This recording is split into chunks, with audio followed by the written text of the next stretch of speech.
Hey, welcome to HR Famous, brought to you by Kinetics, the leading RPO recruiting firm for growth companies.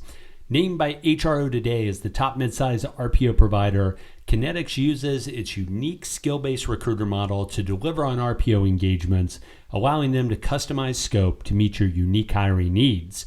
If you have recruiting challenges and want to consider RPO as a solution, give Kinetics a call. Find them online at kineticshr.com. HR Famous is also brought to you by HRU Tech, a contingent staffing firm specializing in engineering, IT, and technically related placements across multiple industries. If you're looking for technical talent or searching for a career, look no further than HRU Tech. Find them online at hrutech.com and call them today.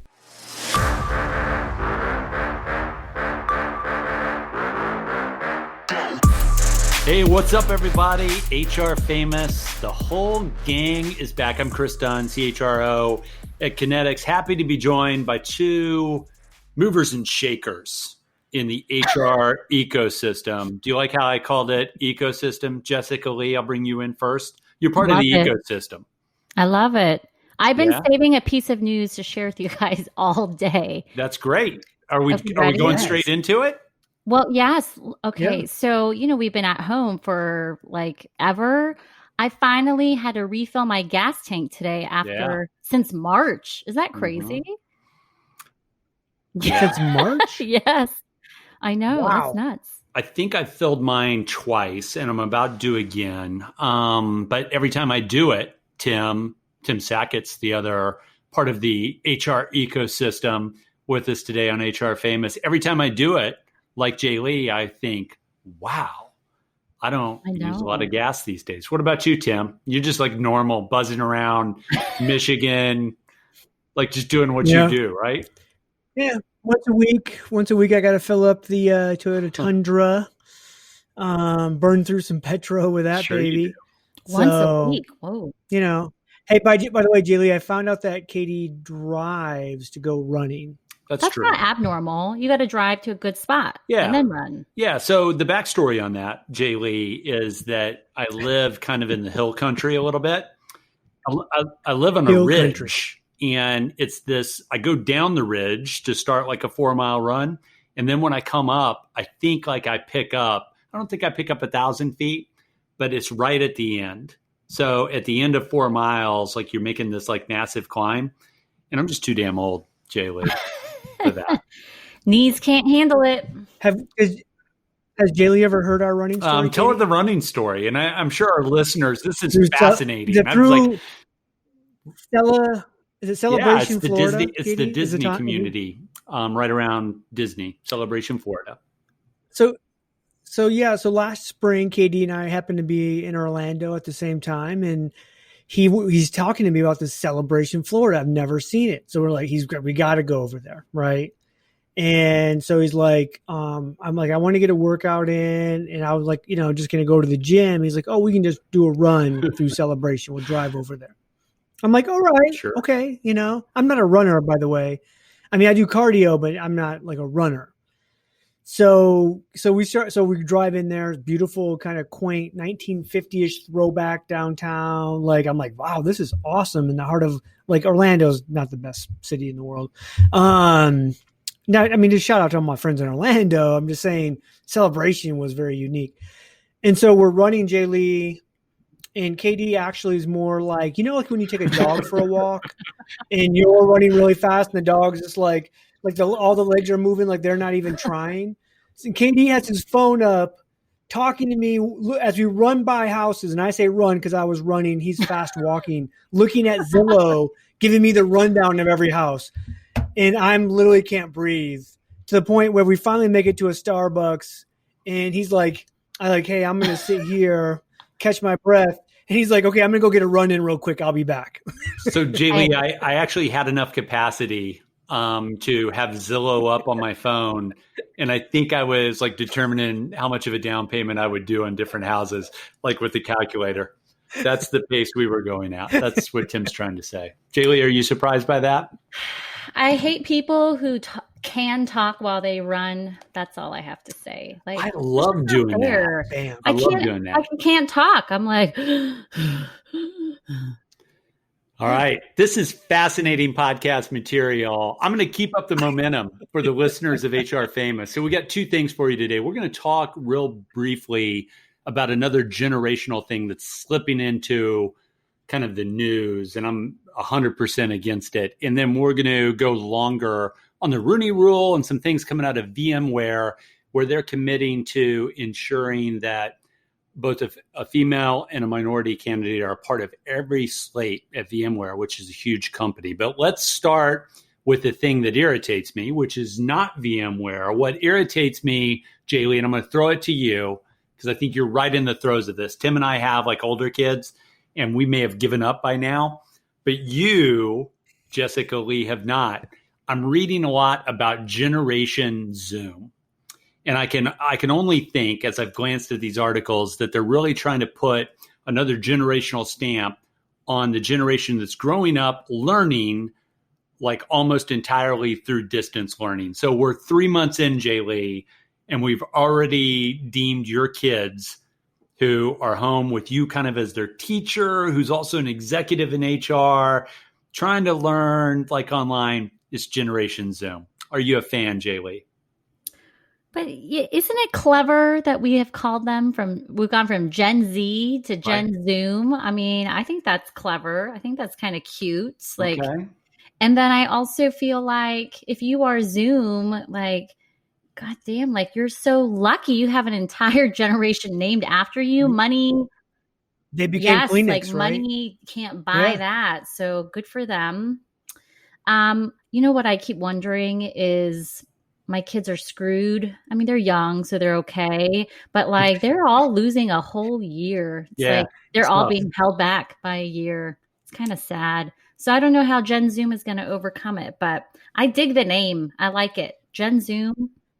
See, I read that though, that Gen Zoom was actually like the generation after Gen Z. Like, Gen Z, which is like my oldest son who's 23, is like the first year of Gen Z. But these kids then are like those younger ones coming up that's all they'll know, kind of is like having like this distance learning or kind of like some hybrid of it. So where before, so what was going to be after Gen Z? Was it going to be like Gen, A back, or going back to AA then, or what are we doing? There's some things you can't shake out of Gen Zoom. I should send you guys this picture. My daughter was on a Zoom call and her teacher still has the rule, like if you want to talk, you have to raise your hand. And she was sitting there with her hand raised for like a good few minutes. But like, doesn't the technology have like a button that you press to raise your hand? Like she didn't realize that. And I don't think the teacher did either. So like there's all these kids just sitting there with their hand raised. I'm like, well, that's not very efficient. Just press the button. That's a really overachieving class of kids. If they all like have their hands raised, that's pretty good. That's pretty good class. For sure. That's one way to think about it. I don't know. I'm like, they missed the button. That's not good. So Jlee, I agree with Tim. I think they're talking about like your age of kids. How old are your kids now? 3.5 and 5.5. Okay. We got decimals in there. That's good. And I think Generation Zoom isn't like, I've got a sophomore, Tim's got a junior. Is that correct? No, Tim? That doesn't count. That's not them. So it's the next generation down. It'll be really interesting. By the way, just from an educational perspective, Jlee, I know you're thinking about this because I know I am. Tim might be. It's really interesting when you have kind of a lost half year. And I would tell you that I kind of give average marks. We're in a good school district. I give average marks to kind of the education for that 3 months. I think they did their best. I'm wondering if they have a plan now. Jlee, are you expecting ACTs to be adjusted for your kids in roughly, let's say, 11, 13 years? Oh my gosh, I can't even think about that. This is depressing. Tim, what about you? The data story will be interesting if we actually see that dip, right? So, again, just like UKD, we have rising juniors. So both of our boys are sophomores, but I think we're trying to figure out how do we push them now to do well on the test, because while this year, a lot of schools are saying, hey, we're not going to take the ACT, SAT scores because they just can't get enough of those testing times in. our boys will end up having to do it. And then the question is going to be, are they going to be held? Are they going to have issues because of that? Because they missed basically a half year of education. Right. I don't know. Right. And by the way, if, for any parents out there that are hoping that ACTs and SATs get adjusted, for that class, the bottom line is it just gets adjusted and they still slot wherever they were going to slot to begin with, right? That's kind of like the master score on ACT, where you could take your best score, from like in each one of the different areas and combine it up. Well, that's not necessarily going to make you slot like better in the whole class. But I digress. HR Famous, I'm Kris Dunn. She's Jessica Lee. He's Tim Sackett.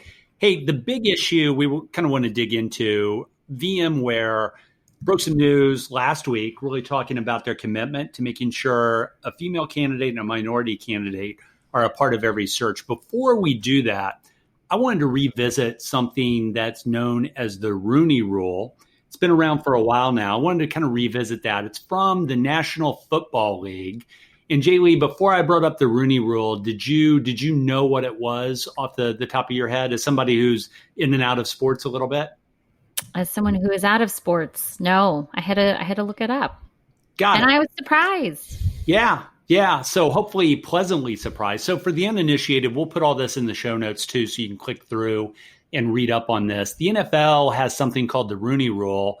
And I'm going to read real quickly. The rule's named after Dan Rooney, who's the former owner of the Pittsburgh Steelers and a former chairman of the NFL's Diversity Committee. It was created in reaction to the 2002 firings of head coaches Tony Dungy, who a lot of you know, and also Dennis Green. They were of the Tampa Bay Bucks and Minnesota Vikings at a time when Dungy had a winning record and Green had just had his first losing season in 10 years. So shortly afterwards, U.S. civil rights attorneys Cyrus Melry and Johnny Cochran released a study showing black head coaches, despite winning a higher percentage of games, were less likely to be hired and more likely to be fired than their white counterparts.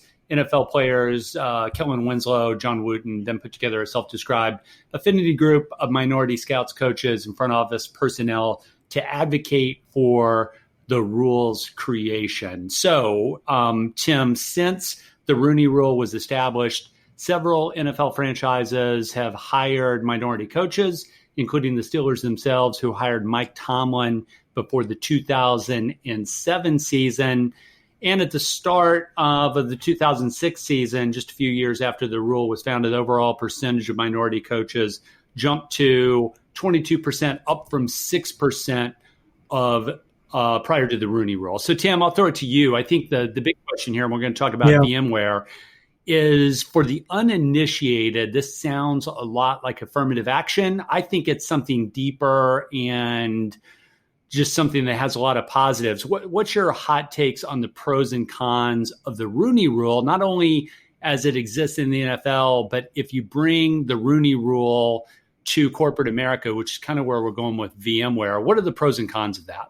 I mean, the pros are you actually are, systematically going to start to change the hiring process to make sure that you have either people of color or gender or whatever you decide to add into that Rooney Rule to be a part of the interview process, where prior maybe they weren't for a number of reasons, right? Could be your recruiting team just didn't find those individuals. It could be your employment branding didn't attract those individuals. Could be that your hiring managers were screening those individuals out consciously or unconsciously.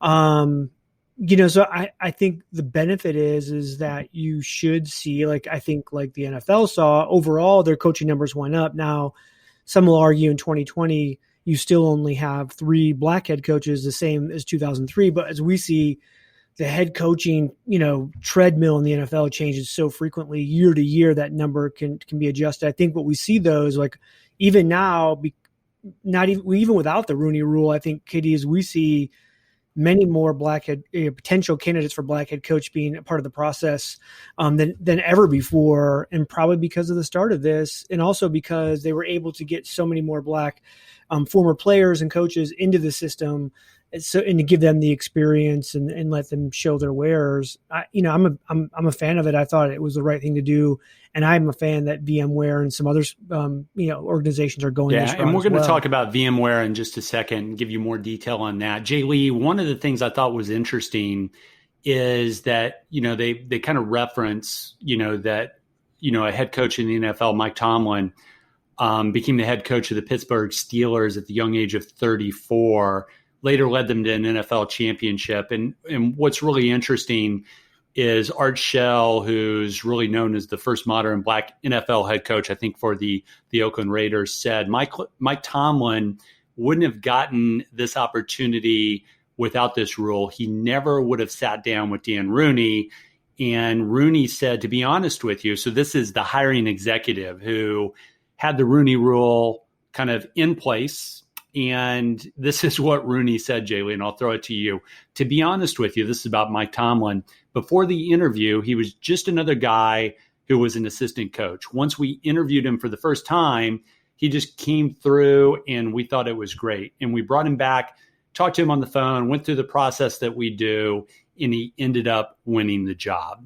So I think that's like an interesting impact of the Rooney Rule. And Jlee, I'll throw it to you for reaction. Like, one of the things I think in the NFL now, not only head coach, but I also think offensive and defensive coordinators, which are the top two assistants, and then also some executive roles in the front office are subject to the Rooney Rule. What do you see? Well, I love that that quote or that anecdote or the quote, because I think what it tells you is that we all have these preconceived notions of what success, should look like, could look like. You're accustomed to seeing, people who meet a certain profile, and it totally broke that. Right. And I can even use my own personal experience as an example. When I was interviewing to go work at Marriott for the first time, this person was not the hiring manager, but would be a colleague. She actually said to me, she was like, your profile on paper isn't the type of person we typically hire, because I didn't have Fortune 500 experience and I didn't come from a big consulting firm. And so I think I just love the story of being surprised in a positive way when you start to think about things differently. I was looking at the whole, when I was doing my homework about Rooney Rule, I think if you took out the NFL as the quote unquote employer and just slotted in any other, name, the thing that I was struck by was the focus and emphasis. And I'm curious, what you guys think about this, but there was a focus and emphasis on external candidates. And I think that is a piece that really resonated with me, just even from a corporate perspective. You have the talent that you have the pool that you're trying to develop internally, you're trying to maybe promote from within. And it really takes that push to go external to find other talent and have your eyes opened up to who else is out there. And so I don't know, based on your intel and perspective on the world of sports, the focus on external, why was that so important for the NFL? Do you guys have a take on that? Hey, we're the payroll baddies, and our mission is to make payroll fun and relatable. And call out industry when we hear it. You got to call it out. You got to call it like you see it. But we also got to shine a light on all those unsung payroll heroes out there, making sure we get paid. Yeah, those are the real payroll baddies out there, and we love sharing their stories and showing them love. With gold chain and everything, baby. By the way, SAP is the best payroll out there, and if you don't like it, get out. Well, I do think there was networks of people, and this is the one I think not one. There's probably multiple negative points of view on the Rooney Rule, which is a lot of these owners already had coaches picked out prior, and then they would say, "Oh, by the way, before though, we have to interview a black guy. So let's bring a black guy in. We'll interview him, but we already made up our mind." And that became a real negative. But I think what Pittsburgh found was when they interviewed Tomlin. They had interviewed these people and they were like, yeah, we're 99% sure we're going that way. That white guy over there, we're going to take. And then they interview Tomlin and they're blown out of the water. And they're like, no, wait a minute. We're doing this. So it had the impact it should have had. KD, to me, that was the one, I think, negative that we continued to hear and will continue to hear probably from some white folks and black folks employees that'll say, wait a minute, I feel like this is just a token interview. The whole token interview thing, regardless of what group you're talking about, is interesting. So Jlee, you mentioned, hey, this whole focus to make sure you went external. To build on what Tim said, in the coaching world, all of these coaches have what they call their coaching trees, right? Mm-hmm. Which is people that have served, with them, like on their staff, and they go do other things, and they all have their trees. And I think at one time, those coaching trees weren't really diverse. I think the diversity has dramatically increased to this point. And Tim, I think like one of the things is they saw, like if you look at the Rooney Rule and you look at the history of it in the NFL, what you saw is that it did result, and surely there's some type of cause here, but the number of minority hires that were made dramatically increased. Now, a lot of those people got fired, as many people do in pro sports, but they got the opportunity. Jlee, I'll throw it back to you with this. One of the things you said, hey, talk to me about looking external, why that's so important. You talked about your own experience in your last search where you landed a job. I would flip it around and say you can do that in a lot of different ways, right? You could have a hiring manager in your company that only wants to go external, but some of us have processes where we want to push for, if somebody internal applies, that there's some type of process to take, to actually give those folks some consideration, sometimes just from an employee relations perspective. And what I always think, regardless of whatever your Rooney Rule is, whatever attention you're trying to bring to a hiring executive, what I really love about this, because I think people just need exposure, and we've got to break down some of the systematic stuff that gets built up over time. Jlee, I'm just a big believer that whether it's the Rooney Rule, if I'm for minority hiring, we're going to talk a little bit about VMware in just a second. I just believe even if that hiring manager doesn't want to do it, or for every 10 hiring managers that would roll their eyes at any of the three of us for bringing this type of rule to them, I've just seen it time and time again, Jlee, where for every 10 people that go through a process, you're going to get 2 or 3 people who are really, if not surprised, they find a candidate that they wouldn't have otherwise found, correct? Correct. Yeah. And if that's not the right person for that particular job, I think the hope that you should also hold on to is that that exposure gets them to think about, well, maybe I have another thing, or there's a position later on down the line that could be a good fit or something along those lines. Right. So kind of opening folks' eyes to thinking about, pipelining in a longer term fashion, you hope is a part of it too. Yeah. So there's impact over time, even if the hire doesn't get made. And I think if you really read up on the Rooney Rule, you see candidates that get that first exposure, and then they become, they're involved in multiple interview processes, and good things just happen when you help people kind of open their eyes and see a more diverse talent pool. So let me flip the script a little bit. Let's talk about VMware a little bit. The CEO of VMware was on CNBC, I think last week, Tim, and really talked about the fact that, coming off of George Floyd, Black Lives Matter, and all the commitment, and you talked about this on your blog, from a monetary perspective that companies were making to a variety of causes that are affiliated with everything that's been going on in the last 3 to 4 weeks. CEO of VMware came out and said that they were going to commit to a hiring process that will include the consideration of both a woman and a minority candidate for every search in the company. That kind of follows, Tim, the fact that technology companies have kind of stalled out in terms of their diversity hiring plans. A lot of that's been blamed on job groups and feeder groups, et cetera, et cetera. But I thought the call from VMware was interesting in that they said for every search, both a female and a minority candidate are going to have to be considered. Any reaction to that? Feels a lot to me like the Rooney Rule.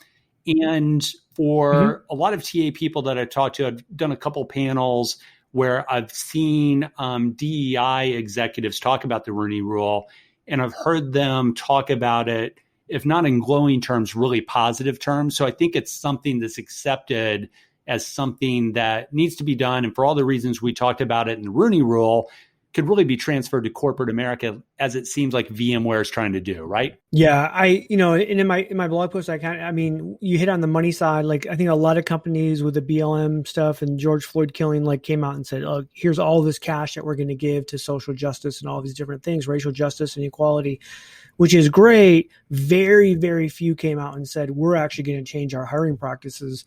VMware, Adidas, are one. Reddit gave up, his founder or his board seat.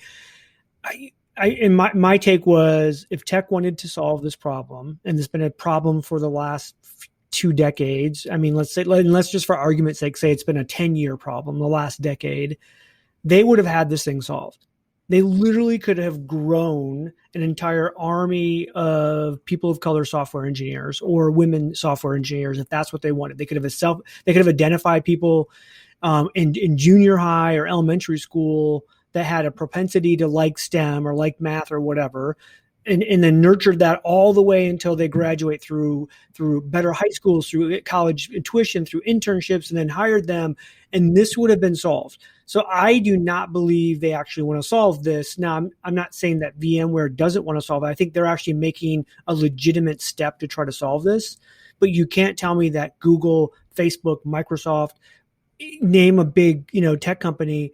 I truly don't believe that they're giving money, but the money they give, KD, literally is a drop in the bucket to the money they have and could give. And so I don't think they're truly making the right steps to change. So the contrast between what VMware has committed to do in the Rooney Rule, Jlee, is the fact the Rooney Rule was really focused on the equivalent of executive level positions in the NFL. VMware is saying that they're going to take this approach to make sure that there's a female and a minority candidate on every slate for every position in the company, which is, in my eyes, a really big commitment. What do you see in terms of like the logistics of this?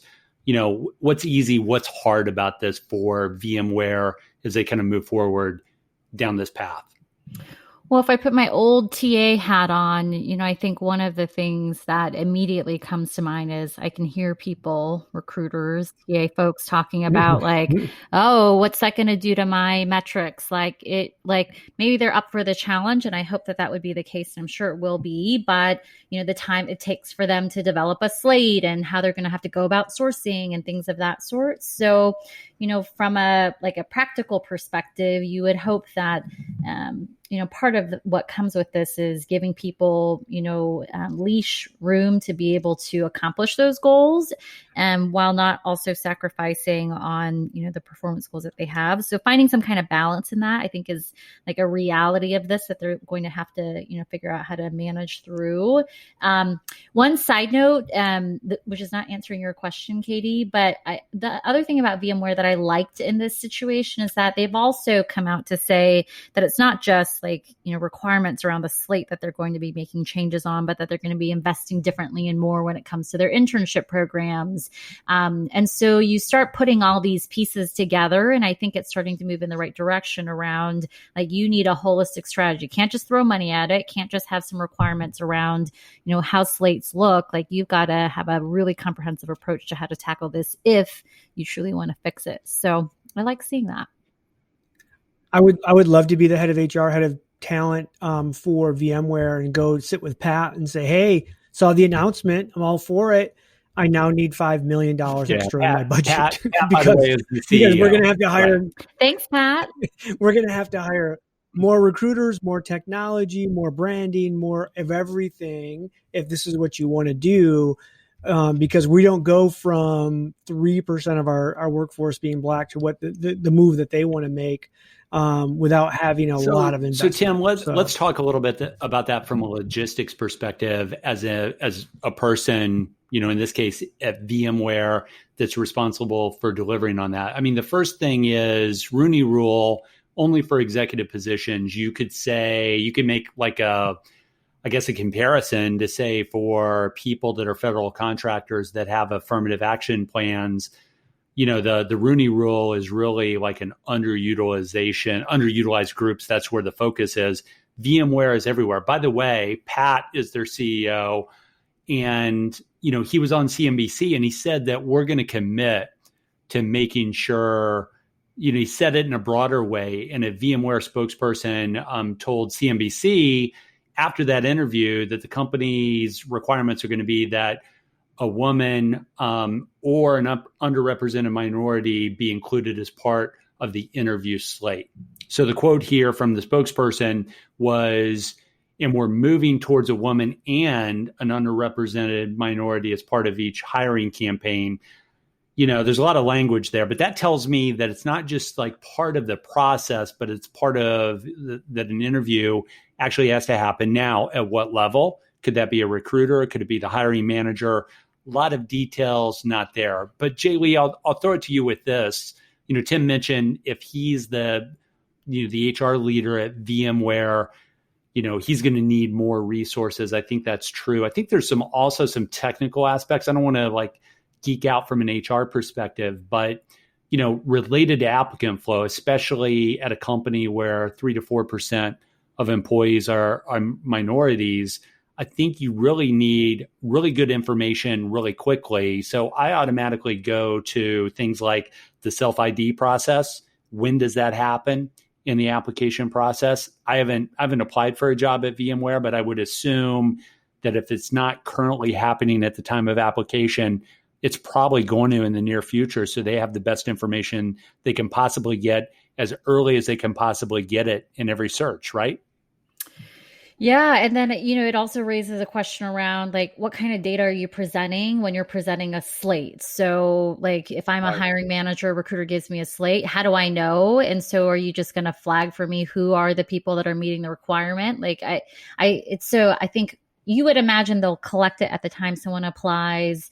For people that they are trying to source and get to apply, that'll be an interesting piece as well around how are they, IDing and building those pools up. But the other thing I was just thinking about, because I thought it was interesting that they said, and I didn't catch that until just recently, that they were saying involved in the hiring campaign, and the fact that they use the language campaign, I think is also interesting, but for another day. So what does the language mean to you, Jlee? Because it's interesting. There's a lot of language in here where we don't really know, correct?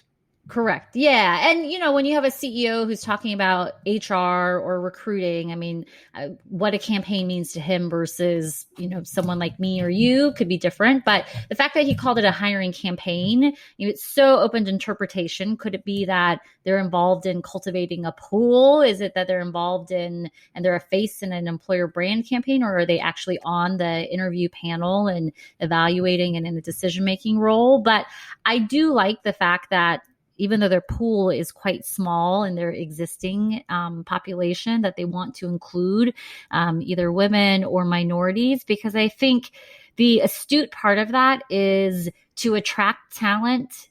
I think the smart thing is you also want that prospective talent to see there are people like me, people who understand me and come from a similar place, and that it is going to be an environment in which, maybe culturally it's going to be a good fit for them as well. So I like that, but what it actually means and how they execute against it when, their numbers aren't great to start with is an interesting challenge.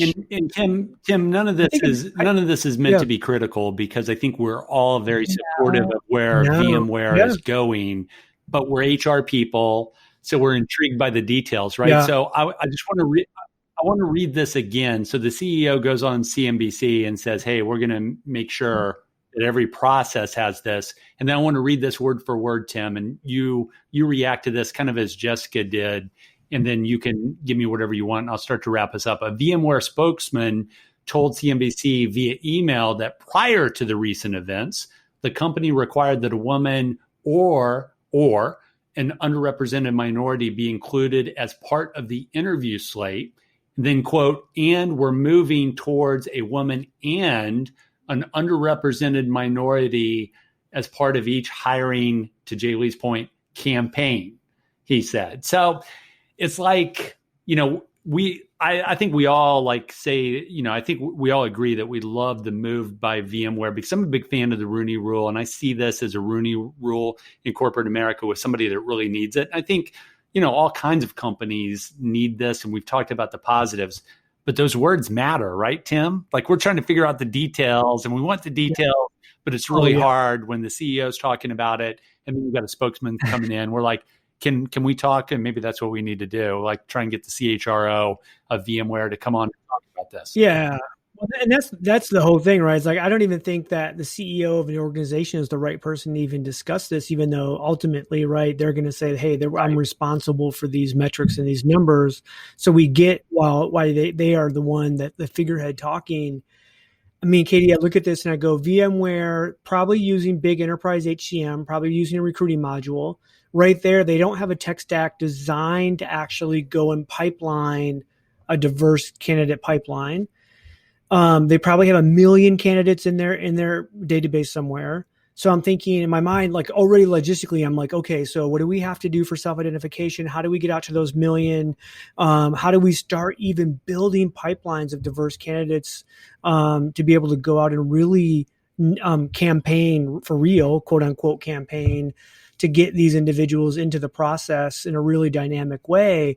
And then on top of that, that's just saying, hey, we're just trying to get a person of color or a female to the process. How do we get the best ones? That's a whole nother aspect to this that I'm like, wow. I mean, literally they could be 3 years away from really having this on the rails the way it should be. I mean, unless they just throw so much money at it that, they go. You know what I like talent, though? I like, who knows what Pat really meant when he said all those things, but had Pat socialized and really talked about it? I mean, this is assuming he didn't, but like, had he talked about it internally and said like, guys, I'm about to go out and press tour and say all these things. All of these things would have been thrown up at him saying, but I need money, but. And so in some ways it's almost better to have, someone bold go out there and say, guess what? This is what I believe and this is what we're going to do. And then everyone from there is just forced to figure it out. Like, you can't argue with it at that point. It's out there. Do it. I love how we all call him Pat. Like we're going to Starbucks after this. Having a cup of coffee. It's because I didn't. It's because I didn't like call him by name, like in the intro of this. Hey, Jlee, so you're right. I think it's leadership says, hey, this is what we're doing, and don't like bog me down with the details. Just go make this happen. I think that's 100% right. And, I think the further we get down in this, the details do matter in terms of how you're going to execute it. Do you take, what's still a very like viable move and say every campaign, to your earlier point, what does slate mean? Or does it go all the way down to interview? Because what I would tell you, and this is kind of the last thing I wanted to talk about, then we'll get out, is that I think by all accounts, Silicon Valley and a lot of these technology companies have made more moves on female hiring in some of their tough spots than they have in minority hiring. So I really wonder, are there enough candidates to go around? If there are, then all of the tech companies probably, to Tim's point, have been maybe avoiding this problem and not fixing it. So you're asking, was there a question there, Kris? I think, Jlee, I'll throw it to you. I'll throw it to you, Jlee, because in my book, one of the things I wrote about just in terms of marketing, 9 Faces of HR, available on Amazon. But one of the things I wrote about was the fact that Salesforce back in, I think it was like 2015, changed the title of their diversity leader. And I'm spitballing this off the top of my head. I should be better prepared. But they took diversity out of the title and they made it a vice president, I'm going to say, of equality.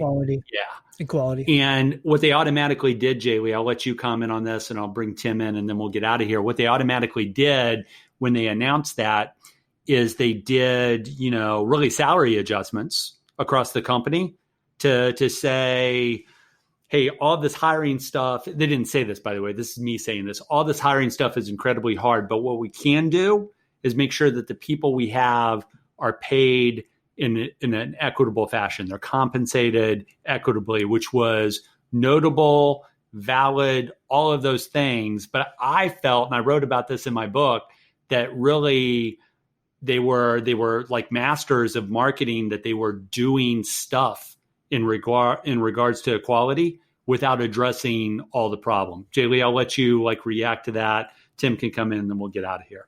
Oh, I think you're cynical. I am. I'm jaded, right? You are jaded. See, for me, I think that moving towards thinking about it as equitable environments and equality is like the how diversity and inclusion functions are morphing. Like it used to be just a focus on diversity, and then it became a focus on diversity and inclusion, and then now there's a pivot towards like it's not enough to just look diverse to make people feel inclusive, like, or do things to make it seem inclusive. Like it has to be equitable. So I think that it is not just trying to answer the mail, check a box, try to say that they are achieving something. I think like in like earnest, it's a positive thing to move towards, to get people to think about. It's not just about the diversity. It's not just inclusion. It is equality. So I like it. I'm not cynical about it. I think it's a positive thing. So, yeah, and I want to give a shout out to the VMware recruiters, recruiting managers, and directors, so that if they make this happen and move the needle, you will see them be the next chief people officer at every company across America. For AJ Lee, by the way, I am jaded. I am cynical. I'm a big fan of this move by VMware. I was a big fan of the Salesforce move. So, Jay Lee, we're going to play a little game show right here and say, what do you think the total of the total equity increases that they did to kind of like level the boat and say we pay everybody equally? What do you think that number was reported as at Salesforce back in either 2015, 2016? It's got to be a big number, right? No, we've talked about this. Like it was, what was it, like 3 million, something along those lines, like, right? Really? 3 million? 3 million does it all, huh? Okay. No. But remember, the thing is, so like they had that first push, and then a few years later, they had to come back around and pay another, chunk of money. And so money doesn't solve the problem. Yeah, that's right. Tim, any closing comments? Nope. Okay. Hey, so that's it. We're talking Rooney Rule, also VMware. Congratulations to Pat, who we know by first name, right? Good job, Pat. And the rest of the gang at VMware. It's a bold move. I think a lot of people are going to follow. Some people have already done it in corporate America. We don't hear about it a lot. Your own Rooney Rule, and really kind of forcing people to grow by putting people that they wouldn't otherwise maybe see as part of their natural recruiting network. It's a great way to bring more people like into the boat and doing things the right way, and just can't talk enough about it and say enough positive things. Tim, you got any viewing things for me? And then we'll get out of here. What are you watching on Netflix? What do you got for me? New show. I need a new show. Season 2, The Politician. Okay. Ben Platt, like awesome, great writing, love it. I laugh hysterically. Jlee? I'm watching Pose on FX, which is about being part of the LGBTQ community in the 80s in New York City and ballroom culture. It's amazing. It's so good. I feel so shallow because I started binge watching Workaholics from Comedy Central. And like I'm hooked. I'm a shallow individual. But remember, shout out to VMware, Rooney Rule, everything they're doing. I'm deeper than my current viewing habits would say that I am. All right, she's Jessica Lee. He's Tim Sackett. I'm Kris Dunn. Until next time, HR Famous, we are out.